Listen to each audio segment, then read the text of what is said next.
And is it too much to ask for the Lakers to win a game 5 at home? They're down 3-1 in the series. They're trying to get it back to Minnesota to see if they can win a road game and then figure out how to win a game 7.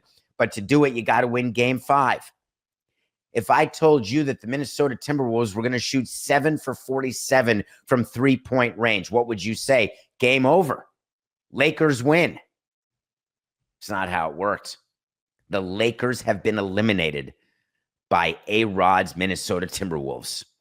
I kept seeing A-Rod and picturing how happy he was, knowing that winning the first round's exciting, but winning it all, that's where it's at.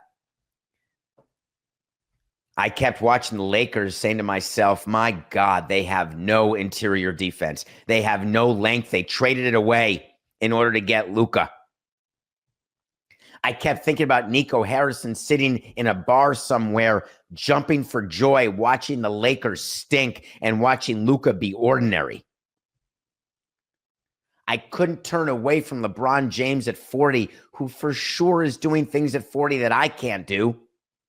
But he's not LeBron James. He can still put up buckets. He can still once in a while drive hard to the basket and throw it down. LeBron James doesn't have the legs because Father Time has beaten him later than he beats most people. And now there's a thought that they're going to sign him to an extra couple of years at a max type deal. Why?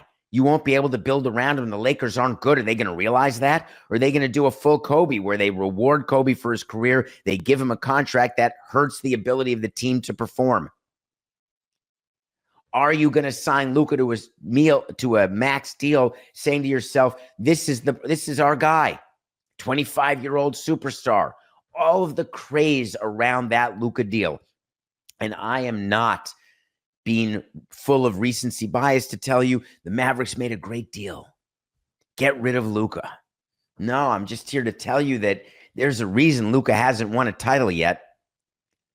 He hasn't had enough players to surround him. Maybe we can argue that. Maybe you need defense to win a championship. Nico would certainly argue that. It became apparent to me, and if you are knowledgeable about basketball and you're willing to admit it on the air, which most people just aren't, it's hard not to think that JJ Redick is overmatched, and it's hard not to think that the Lakers organization and the way they put the players together are not overmatched, because the coaching wasn't good enough, the players aren't good enough, and when that happens, you're going to lose, even to a team that shoots 7 for 47 from 3. Do you think it's a coincidence that Rudy Gobert got 27 points and 24 rebounds? Do you think that just happens? Now, it's true that he didn't have a good couple of games. Gobert did not in the series. But then you've got the Minnesota Timberwolves and their ownership, their coaching staff got together and said, this is crazy. How are we not having Rudy Gobert pick and roll toward the basket? How are we not having him just stay there to clean up because no one can deal with his length? And so they did in this game, and it showed. Dominant performance. It makes you think, wow, Rudy Gobert could get a max contract. And then you realize, oh, God, he already did. I'm not saying he's a max player by any stretch, but I am saying against the Lakers, he sure as heck fire looks like one. The Lakers have a lot of self-reflection to deal with, more than just making me lose my parlay in my nothing personal pick of the day, causing me to go to 48 and 52. They've got way more to think about this entire offseason, to whether or not they are serious about winning or are they serious about just being the town clown.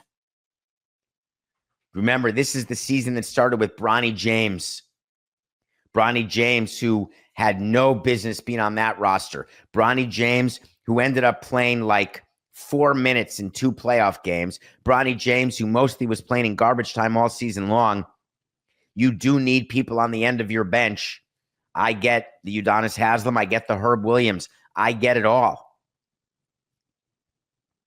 But when you are placating a man who used to be your superstar, a man who claims he's not GM of the team, but who is, you are setting yourself up for failure, and that failure manifests itself on the court. You don't have to take my word for it. The Lakers are first-round losers. What's the real difference between that and losing in the play-in game?